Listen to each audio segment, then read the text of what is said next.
क्रांतिज्योती सावित्रीबाई फुले यांच्या जयंतीनिमित्त बेगमपेठ सोलापूर येथे विविध क्षेत्रात कार्य करणाऱ्या महिलांसाठी कार्यक्रमाचं आयोजन करण्यात आलं होतं। सौ शैलजा सुनील मसने या गेल्या 4 वर्षापासून कार्यक्रमाचं आयोजन करतात। या कार्यक्रमासाठी प्रास्ताविक सौ शैलजा मसने यांनी केलं, सूत्रसंचालन सायली भोजने यांनी केलं। क्रांतिज्योती सावित्रीबाई फुले यांनी शैक्षणिक सामाजिक क्षेत्रात केलेलं कार्य, त्यांना आलेल्या अडचणी, त्या अडचणींवर त्यांनी कशा प्रकारे मात केली याचीच प्रेरणा पुढील पिढीला मिळावी, आजच्या पिढीने त्यांचा आदर्श डोळ्यासमोर ठेवून आपल्या क्षेत्रात यशस्वीपणे वाटचाल करावी या हेतूने कार्यक्रमाचं आयोजन करण्यात आलं होतं। यासाठी उपस्थित सौ वेणू भोजने, सौ शरयू माने, सौ निर्मला मसने, सौ शिल्पा कंदले, सौ आशा इनामदार, सौ नीता चळेकर, सौ प्राची शिंदे, सौ सुवर्णा भोसले, सौ वैशाली राणभरे, सौ सोनाली जगताप, सौ सोनल फुलसागर, सौ कोमल शेंडगे, सौ संगीता वाघचौरे, श्रावणी मसने आदी जण उपस्थित होते। कार्यक्रमाचं आभार प्रदर्शन कुमारी शीतल भोजने हिने केलं।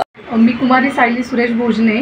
आज आपण इथे सौ शैलजा सुनील मसने बेगमपेठ इथे एकत्र जमलेलो आहोत, कारण कार्यक्रमाचं औचित्य आहे की आज 3 जानेवारी क्रांतिज्योती सावित्रीबाई फुले यांची जयंती, बालिका दिन आणि महिला मुक्ती दिन म्हणून साजरा केला जातो।